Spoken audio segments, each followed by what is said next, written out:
Guru Nanak was a 15th and 16th century religious reformer. He rejected the Hindu name and the Muslim name. In fact, he didn't even call himself a Sikh. He rejected Hindu ideas of incarnation. He rejected Muslim ideas of prophethood. Really, his teachings revolved around honesty, equality, humility in particular, charity, and overcoming human weaknesses. Well, he was to become the first of 10 gurus, and by the end of the 1500s, the words of many of these gurus had been gathered together in a book of scripture called the Adi Granth, which itself was made a guru, the eternal guru, and housed here inside the Golden Temple, here in Amritsar, the famous Golden Temple, home of the Adi Granth, or Guru Granth Sahib. And in the same complex as the Adi Granth, in the Golden Temple complex, was also built something called the Akal Takht. And there are actually 5 takhts. But the Akal Takht, this is the symbol of temporal authority on earth. So you've got the Adi Granth as sort of the spiritual authority on earth, the eternal guru. And in the same complex, the Akal Takht, this temporal authority symbol. So with the establishment of the Akal Takht, we perhaps see the establishment of political Sikhism. Guru Gobind Singh took many of the teachings of those previous gurus, sort of rigidified the teaching and practice into something more formal. And he also created something called the Khalsa. This is the next step in the creation of a political Sikhism. After the creation of the Akal Takht is the creation of the Khalsa. The Khalsa is the official body, the formal body of initiated Sikhs. Of course, when he created it, it was just him, guru, and 5 initiates, but it was destined to grow to millions. The fact of that political turn is perhaps best demonstrated by the way the Mughals began to see the Sikhs as a serious threat. And so the Mughals mounted a campaign of destruction against the Sikhs. Actually, the Mughals killed several Sikh gurus. Okay, you don't do that unless you see someone as a threat, as a political threat to your empire. What the Mughals didn't know is what many states these days don't seem to know, is that when you persecute your political enemies, particularly when you persecute violently your political enemies, you militarize them.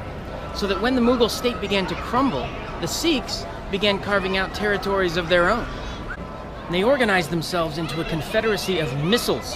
Think of a missile as a state. It's an independent, sovereign entity, sort of like the American states under the Articles of Confederation system. So this is a true confederacy. Now, they may all act together in face of a common threat, but otherwise they acted independently. They also had sort of a legislature. They'd send a couple representatives twice a year to this legislature right here in Amritsar. It was called the Sarbat Khalsa, and here they would make decisions.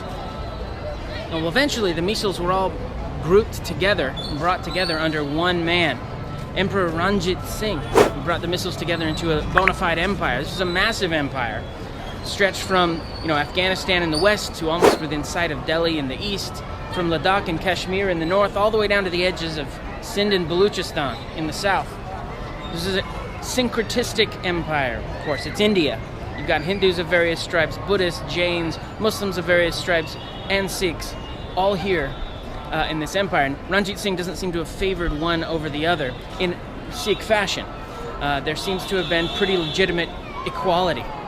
And this is important stuff. This is important because the Sikhs have a history of being politically organized. I mean, they had their own confederacy for decades. Then they had their own massive empire, okay? Very, very strong. This is a community, too, that's been forged in persecution at the hands of the Mughal state, at the hands of marauding Afghans, Pathans from the northwest, really massacres carried out by the Pathans in some cases. Of course, at the hands of the British. A couple of wars will be fought with the Sikhs, some of the hardest fought wars in British imperial history.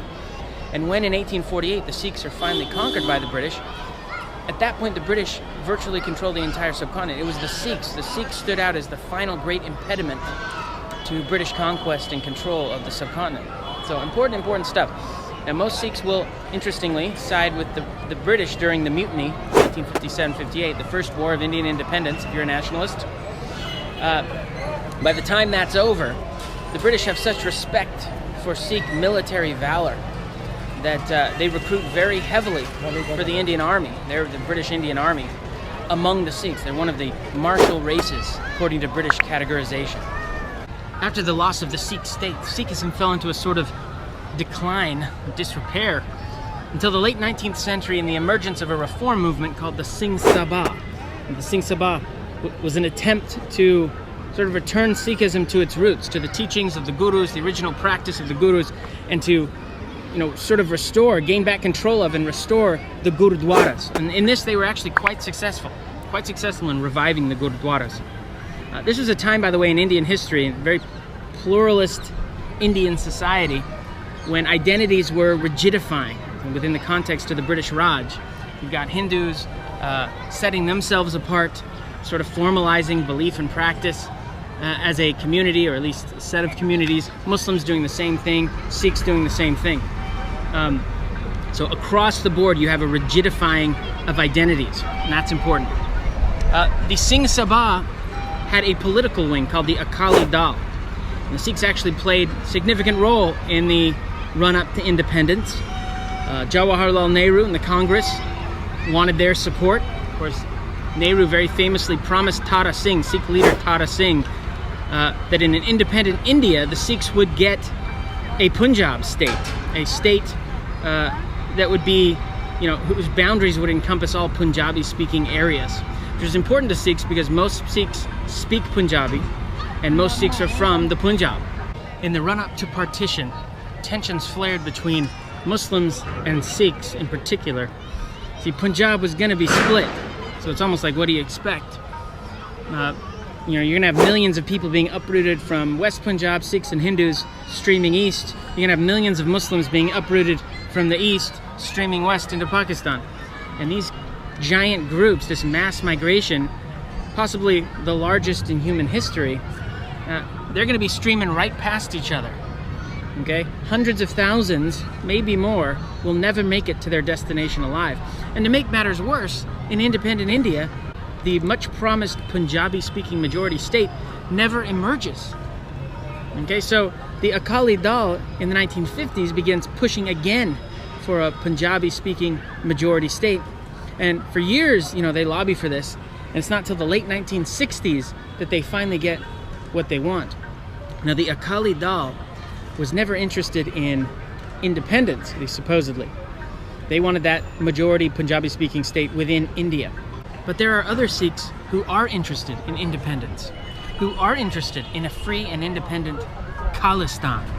Well, the Khalistan movement gathered momentum into the 1980s. And in late 1983, a group of armed Khalistan-supporting partisans took control of the Golden Temple behind me. And the response, ultimately, from the authoritarian Indira Gandhi regime here in India, was to storm this place. Picture tanks and artillery and, soldiers rolling into this place. There's a big fierce fight, and in the end, all the Khalistan partisans are dead.